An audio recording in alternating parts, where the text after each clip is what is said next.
Straight out to George Zimmerman's attorney, Mark O'Mara. Thank you for joining us, Mark O'Mara. So many questions, but I think the big one, when did you find out exactly about this money, and were you as shocked as many others have been?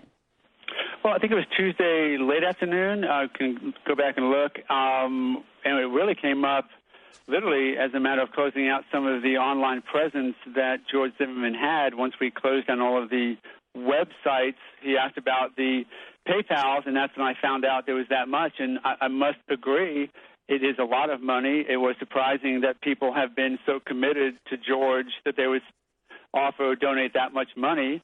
Not to suggest it's not going to take a lot more than that to defend him, but I was surprised it was that much gathered in 1 month.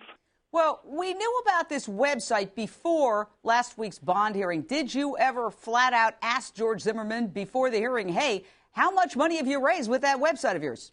No. Actually, the only insight that I had, there were two other websites administered by somebody else. I think one was a local group who was raising money for him, and then one by one of his friends. I heard that there was like 2,000 in one and 700 in the other. That's what I told Judge Lester at the hearing. I didn't know about the money. It just wasn't really discussed. I guess I'll take some responsibility for not really vetting all that through, but there was a lot else going on to try and get this, keep him safe and get him ready for release. Right. Well, listen, I have been vocal in admiring some of your techniques in the courtroom, but I do have to ask you, did you make a mistake by not asking George Zimmerman flat out, hey, how much money have you collected before the hearing where there was a claim that this guy was broke? Absolutely. I mean, without question. Think about it.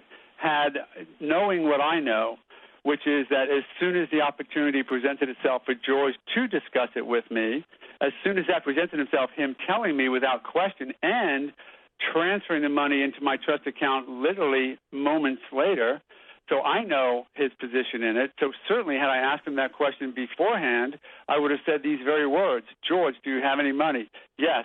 How much is it? What's his purpose? We're going to move it into my trust account. We're going to go before the judge and say, Judge, we have little money in the family, but there's $200,000 or $150,000 in my trust account. That's what we have. Because at that point, which would have accomplished the same exact thing, Judge Lester would have granted a bond, and it would have been a high bond, and I consider $150,000 a high bond. All that would have been the difference, if you think about it, is that money would have already been in my trust account to be used for the purposes it was created. Now, the only caveat is the purposes that he asked for before I was involved was to help him with his legal defense and his living expenses. Because I'll tell you right now, he has spent some of that money on living expenses. Well, that raises another question. But just to wrap that up, you say, yeah, you should have asked him. That's your conclusion.